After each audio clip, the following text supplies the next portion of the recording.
నీ సంపద పెంచుతా అని చెప్తే ఎవడైనా ఓకే, నచ్చినా నచ్చబోయినా లైట్ తీసుకుంటాడు. అంటే పెద్దగా పట్టించుకోనేది ఒక పెద్ద హామీ కాదులే అని చెప్పేసి వదిలేసేవాళ్ళు ఉంటారు, లేకపోతే కనుక నచ్చితే ఓటేసేవాళ్ళు ఉంటారు.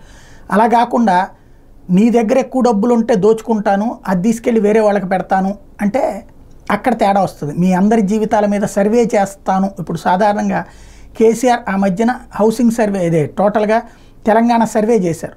సర్వజన సర్వే అనేది పేరు పెట్టి చేశారు. దాంతో ఏంటి, ఎవరి ఆర్థిక పరిస్థితులు ఎట్లున్నాయో చూసి దాన్ని బట్టి ఎదుగుదల. రాష్ట్రం విభజితం కావడం, ఆ టైంలో ప్రజల యొక్క పరిస్థితులు బట్టి కేసీఆర్ నిర్ణయం తీసుకుంటానికి మంచి ఆలోచన చేశారనుకున్నాడు. తెరా చూస్తే దాంతో ఏం చేశాడు ఆయన, ఏ కులాలకి ఓట్లు ఎక్కువ ఉన్నాయి, ఏ కులాలకి తక్కువ ఉన్నాయి, ఏ కులాల పరిస్థితి ఏది ఉందో చూసి దానికి అనుగుణంగా నిర్ణయాలు తీసుకుని 2018లో మళ్ళీ అధికారంలోకి రావడానికి దాన్ని వినియోగించుకున్నారు. కానీ ప్రజలకు ఏమైనా సంపాదించి పెట్టారా, ప్రజలకు ఏమైనా ఆస్తి ఇచ్చారా? నథింగ్. అట్లాగే ఇప్పుడు రాహుల్ గాంధీ ఏమంటున్నారు, కుల సర్వే చేస్తారట. ఏం చేస్తారు కుల సర్వేతో చేస్తే? దానివల్ల ఏమవుతుంది, బీసీలు ఇప్పుడు బీసీ అనేది మొత్తం కమ్యూనిటీ కింద చూస్తారు. ఇప్పుడు బీసీలో కులాల వారీగా వర్గీకరించారు అనుకుందాం.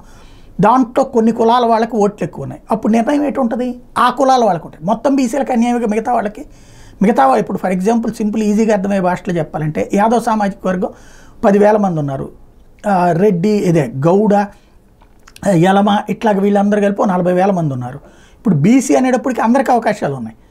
అదే రేపు పొద్దున ఈ కుల సర్వే చేస్తే 10,000 ఉన్నటువంటి వాడిని దగ్గర పెట్టుకుంటారు, మిగతా 40,000 మందిని పక్కన పెడతారు. ఇప్పుడు మైనార్టీ బుజ్జిగింపు అలాగే కదా జరుగుతుంది. ఇట్లాంటి పిచ్చి ఆలోచనలు ఎందుకు చేస్తారో తెలియదు రాహుల్ గాంధీ. ఇంత ఇప్పుడు బీహార్లో చేసి ఏం సాధించాడు నితీష్ కుమారు, లేకపోతే తెలంగాణలో చేసి ఏం సాధించాడు, ఇక్కడ ఆంధ్రప్రదేశ్లో జగన్ ఎందుకు చేసి ఏం సాధించాడు? ఆయన తన ఓట్ల కోసం ప్రయోజనం పొందుతున్నాడు, అంతేగాని ప్రజలకి ఏం ఒరిగింది దాంతో? ఇదే గుర్తుపెట్టుకోవాల్సిన అంశం.